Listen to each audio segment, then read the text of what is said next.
Bismillahirrahmanirrahim. Allah subhanahu wa ta'ala memberikan kepada Nabi Musa alaihi salam. Ia berfirman, "Wahai Musa, Anda ingin aku lebih dekat padamu daripada antara pembicaraan dengan lidahmu, bisikan hati dengan hatimu, nyawa dengan badanmu, sinar penglihatan dengan matamu, dan antara kedekatan hubungan antara pendengaran dan telingamu. Maka perbanyaklah membaca solawat atas Nabi Muhammad sallallahu alaihi wasallam." Firman-Nya, "Dan hendaklah setiap diri memperhatikan apa yang telah diperbuatnya untuk hari esok atau akhirat. Wahai manusia, ketahuilah bahwa nafsu yang selalu memerintahkan kepada Anda untuk melakukan kejahatan sesungguhnya lebih memusuhi Anda daripada iblis. Kekuatan iblis sehingga mampu menguasai Anda tiada lain karena pertolongan hawa nafsu dan kesenangan-kesenangannya yang menyesatkan. Oleh sebab itu, jangan sampai Anda tertipu oleh hawa nafsu melalui angan-angan kosong, tipu daya, bertindak lambat, santai, dan bermalas-malasan. Semua ajakan iblis adalah batil. Segala yang timbul dari doktrin dan perintahnya adalah tipu daya yang menyesatkan belaka. Jika Anda senang dengan kemauan hawa nafsu dan menuruti perintahnya, tentu Anda akan celaka. Jika Anda lengah dalam mengawasinya, tentu Anda akan tenggelam. Dan jika Anda lemah dalam melakukan perlawanan terhadapnya serta mengikuti saja kesenangannya, tentu ia akan menyeret Anda ke dalam neraka.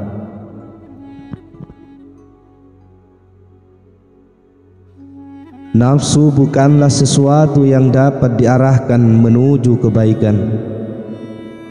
Dia adalah pangkal dari segala bencana dan sumber dari segala aib.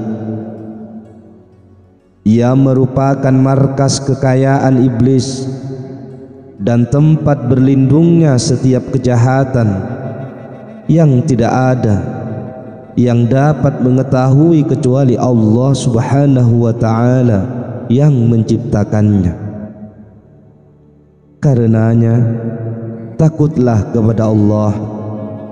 Sesungguhnya Allah Maha mengetahui apa yang kamu kerjakan.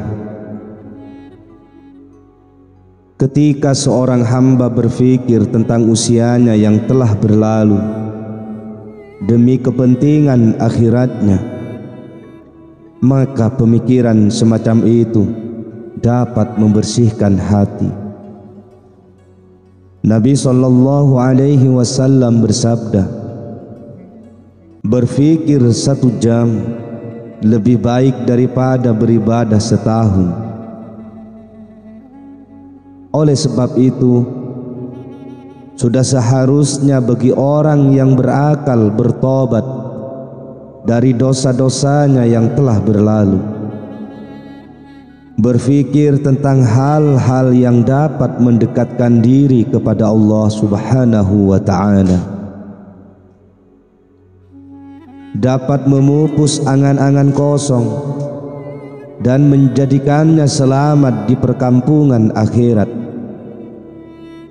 Di samping itu, ia juga seharusnya segera bertobat, ingat kepada Allah subhanahu wa ta'ala, meninggalkan larangan-larangannya, dan bersabar untuk tidak mengikuti keinginan-keinginan hawa nafsu.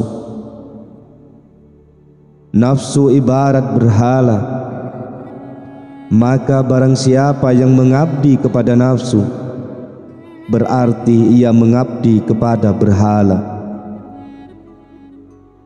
Tetapi barang siapa yang mengabdi kepada Allah dengan penuh keikhlasan, maka berarti dia telah mengalahkan hawa nafsunya.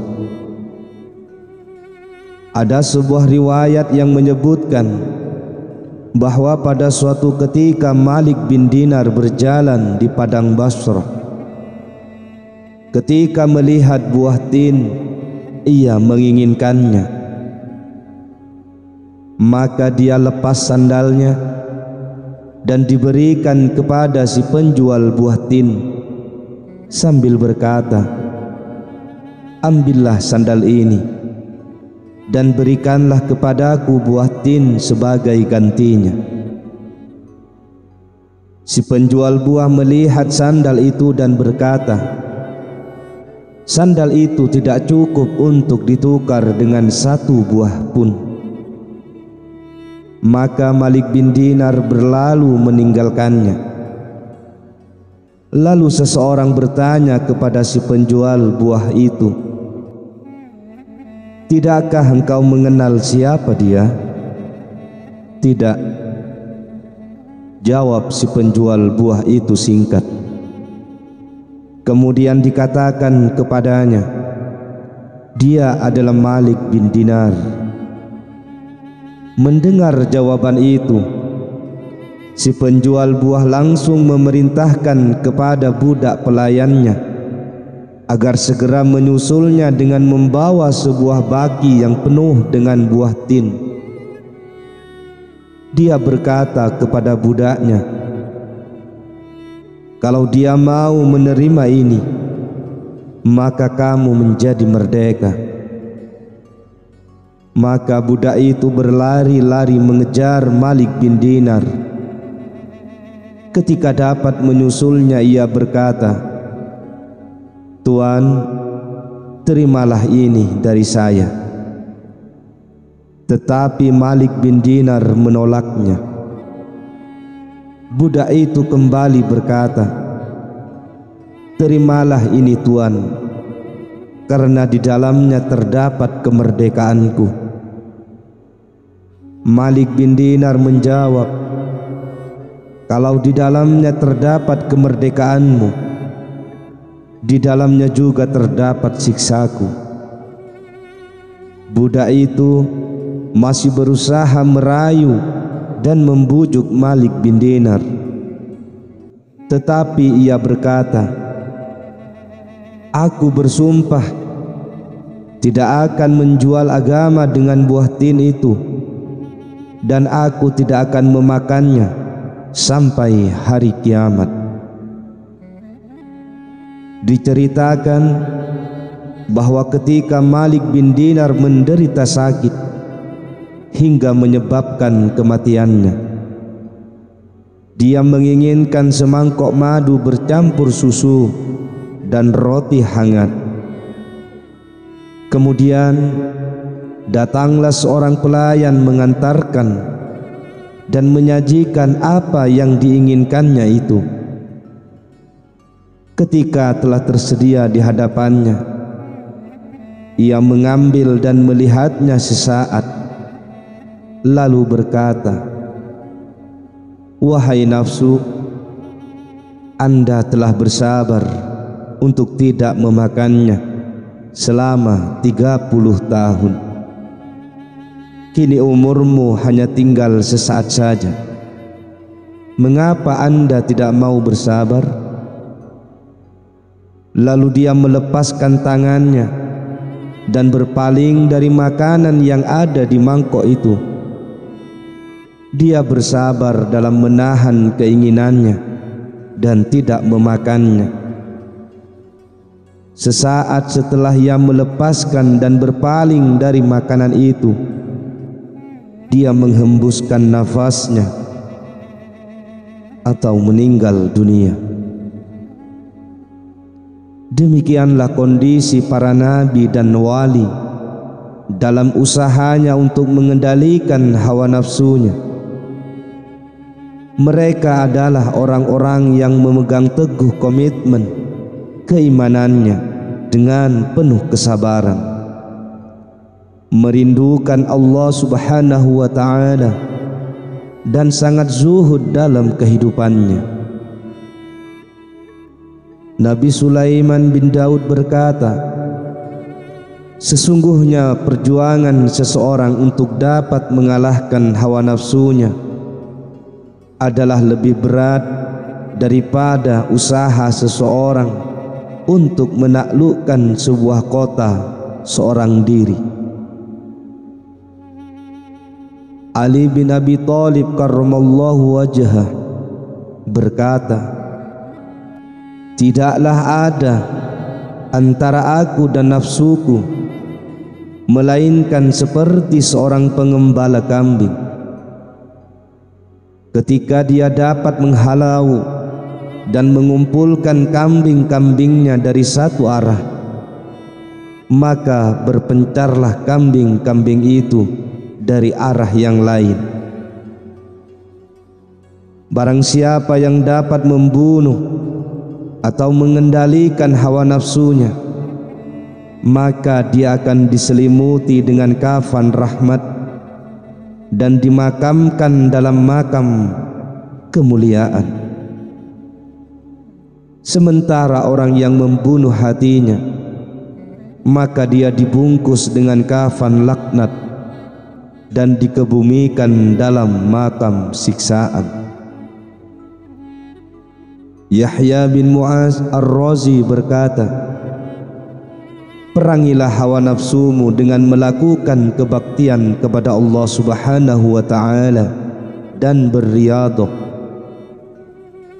Riyadhah ialah sedikit tidur, sedikit bicara, dan sedikit makan, serta bertahan dari gangguan manusia. Sedikit tidur dapat membuat keinginan-keinginan hati menjadi baik. Sedikit bicara menimbulkan keselamatan dari bahaya, dan bersabar dalam menghadapi gangguan manusia dapat menghantarkan untuk sampai pada derajat yang tinggi. Dan dengan sedikit makan akan melenyapkan kesenangan-kesenangan hawa nafsu. Banyak makan dapat menyebabkan hati menjadi keras dan membatu, serta nurnya menjadi lenyap. Nur hikmah akan memancar dari sebab lapar, sedangkan kekenyangan akan membuatnya jauh dari Allah Subhanahu wa ta'ala.